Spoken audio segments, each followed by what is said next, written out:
बानी पीटीआई ये भी कहते हैं कि पाकिस्तान पीपल्स पार्टी काबीना का हिस्सा नहीं बनी क्योंकि वो जानते हैं कि ये सेटअप चल नहीं सकेगा। तो आपके ख्याल में वो इतने पूरे एतमाद क्यों हैं? क्योंकि एक तरफ तो ये बात हो रही है कि मईशत के इस्तेहकाम के लिए इस सेटअप को जिस तरह से भी आया वो इसको चलाएं ताकि मामलात आगे बढ़े, एक सस्टेनेबिलिटी आए मुल्क में पॉलिटिकली भी और मुआशी लिहाज से भी। देखें तो अब एक शख्स जो इतने अरसे से जेल में बैठा हुआ है वो बाहर नहीं गया, क्योंकि रवायती तौर पे तो हमारे यहाँ ये हो जाता है ना कि आराम से आप कोशिश करके बाहर चले जाएं और उसके बाद फिर दोबारा डील करके वापस आ जाएं, इसलिए उसका कॉन्फिडेंट होना तो बनता है। इसमें तो कोई मुझे तो हैरत नहीं हो रही कि अगर वो शख्स सोच रहा है कि 6 महीने मैंने और जेल में गुजार लिए तो ये हुकूमत ख़त्म हो जाएगी। और ओवरऑल बात भी इसी तरह से की जाती है इस सेटअप के बारे में कि चूँकि ज़ाहिर है एक, और ये तो PMLN के लोग भी कहते हैं ना कि एक स्टेबल गवर्नमेंट हमें कम अज़ कम सिंपल मेजॉरिटी तो दी जानी चाहिए थी, और सिंपल मेजॉरिटी मिल जाती तो शायद इस वक्त मेरे कायद प्राइम मिनिस्टर होते। वो सिंपल मेजॉरिटी चूँकि नहीं मिली इसलिए वो प्राइम मिनिस्टर नहीं बन सके, और एक बार फिर शहबाज शरीफ साहब को ये कुर्बानी देना पड़ी, क्योंकि यहाँ खिदमत तो करनी होती है ना सबने हमारी, और उस खिदमत के लिए फिर कुर्बानियाँ भी देनी पड़ती हैं।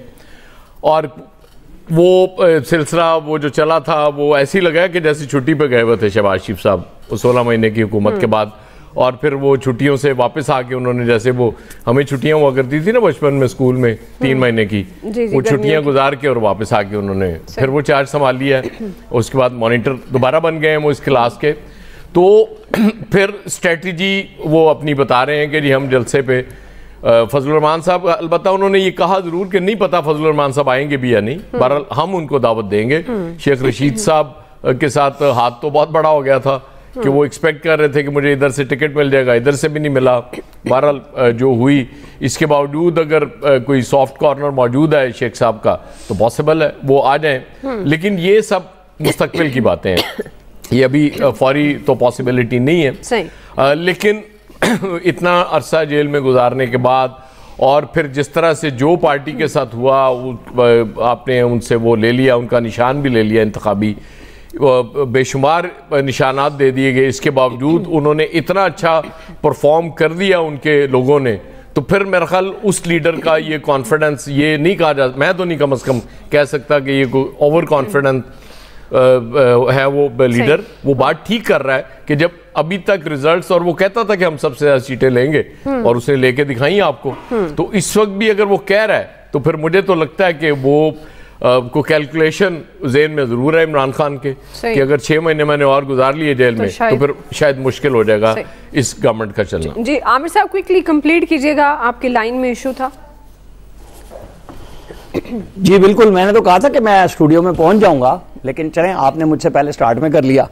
तो अभी जो मैंने अयाज साहब की बात सुनी और जो मैं पहले कह रहा था, देखिए नवाज शरीफ को भी जेल से बाहर नहीं भेजा गया था, जो उनको सजा एहतसाब अदालत से दिलवाई गई थी। वो जमानत पे आए थे और अथर मिनल्ला ने जमानत ली थी, और उस जमानत को पढ़ लें, साहब बरसे थे कि क्या इतने सफ़ों की जमानत भी होती है, क्योंकि उन्होंने लिख दिया था कि इस केस में कुछ नहीं है।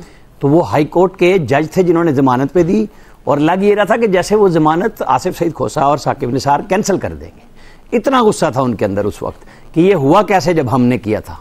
तो उसको आप नवाज शरीफ की लक कहेंगे? ये नहीं कह सकते कि जी वो पहले केस में वहां से, जब इमरान खान साहब का गुस्सा ही नहीं खत्म हो रहा था।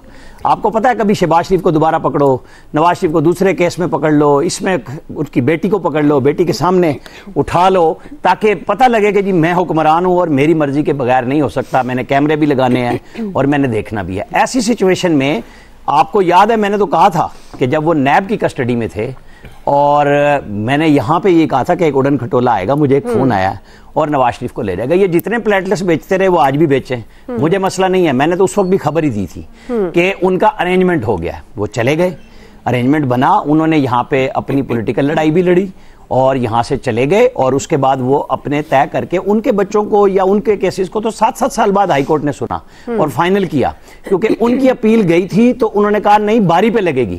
खान साहब की अपील तो जमानत के साथ लग गई है, जो आज साइफर का हम सुन रहे हैं, जो अब मंडे पे चला गया है।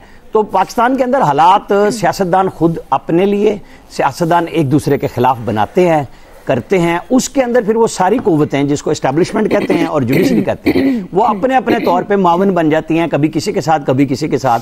अगर ये सियासतदान खुद सबक नहीं सीखेंगे तो फिर यही कुछ रिपीट होगा जो 75-76 साल से हम कह रहे हैं कि हम एक दायरे के सफर में हैं और हम उससे बाहर ही नहीं जा रहे। आज हम IMF के ऊपर बैठ जाएं, हम 30 साल पहले भी इसी सर्कल में थे और आइंदा भी यूं ही नजर आएंगे, क्योंकि हमने ठीक करने के लिए अपने आप को सोचा ही नहीं है। ठीक जी, फैसल साहब, ये बात तो दुरुस्त है कि हमने ठीक करने के लिए अपने आप को ठीक करने का सोचा ही नहीं है।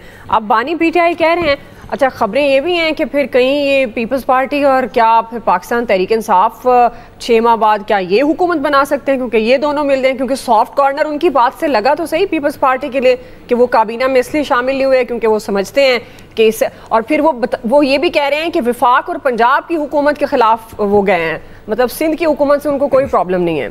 फैसल साहब, ये जो आप कह रही है ना कि ये बात तो ठीक है कि हमने अपने आप को ठीक करने का सोचा ही नहीं, मुझे आपकी इस बात से एतराज है। हमने थोड़ी सोचना था, जिन लोगों को शिकवा शिकायत है उन्होंने ही सोचना था ना, हमने थोड़ी अपने आप को ठीक, इन्होंने ठीक होना था। जी हमसे मतलब जिनके बारे में हम बात कर रहे हैं, उन्हीं की मुराद हो रही है, फैसल हुसैन की नहीं बात हो रही है। जी मैं आपकी और अपनी तो कर ही नहीं। वैसे हमने भी नहीं सोचा, फैसल हमने भी नहीं सोचा। फैसल साहब, हम तो ये समझते हैं कि हम तो ठीक हैं, आप भी ठीक हैं, मैं भी ठीक हूँ, हम सब ठीक हैं। एक्चुअली मसला यही है ना। अच्छा, दूसरी बात मैं ऐसी जुमला मतरज़ा के तौर पे कहता हूँ, हमें आपको सोचने का इख्तियार है। सोचा था ना इस कौम ने 8 फरवरी को, क्या हुआ फिर इस कौम के साथ 8 फरवरी को जो सोचा था, कुछ क्या हुआ, सोचा था ना। फिर आप कहती है कि कौम भी सुधरना नहीं चाहती, कैसे नहीं सुधरना चाहती भाई, सुधरने नहीं दिया जाता। अभी ये कहते हैं कि नवाज शरीफ साहब की हुकूमत जो है वो खत्म हो जाएगी, भाई है कब जो खत्म हो जाएगी, होगी तो खत्म हो जाएगी ना, उनकी तो हुकूमत ही नहीं है, उनको तो अपनी हुकूमत में फैसलों का जो है वो इख्तियार नहीं है। आप जो है वो किसी के ऊपर भी वो क्या कहते हैं बिजली गिराते रहे, मलबा गिराते रहे, नवाज शरीफ साहब किसी पे गिरा दें, इमरान खान साहब जो है वो किसी पे गिरा दें ना। इस वक्त नवाज शरीफ साहब की गवर्नमेंट है ना, इमरान खान साहब जो है वो नवाज शरीफ अवाम की मदद से इक़्तिदार में आना चाह रहे हैं। एक वो है रस्साकशी हो रही है। ये एक अजीब व गरीब जो है ना इस वक्त पाकिस्तान के अंदर जो है ना वो एक खिचड़ी पक गई है, कोई भी चीज जो है ना आपकी सही नहीं हो रही। आज ये देख ले कि वो शहबाज शरीफ साहब का बयान है कि हमें मजीद कर्जे लेने के लिए जाना पड़ेगा। आप कर्जों पे आप अपना एक घर जो है ना, घर वो सिर्फ कर्जे की बुनियाद पे नहीं चला सकते, या पूरी रियासत जो है सिर्फ कर्जे के ऊपर चल के कैसे चलेगी, इससे निकालने के लिए कोई सोच रहा है। फिर हम ये कहते हैं कि हमने और आपने अपना अच्छा नहीं सोचा। हमने आपने सोचना क्या, हमारी आपकी औकात, जिन्होंने सोचना है वो नहीं सोच रहे। ये हुक्मरानों ने सोचना है, नवाज शरीफ ने सोचना है, इमरान खान ने सोचना है, ताकतवर लोगों ने सोचना है, ताकतवर इदारों ने सोचना है, अदलिया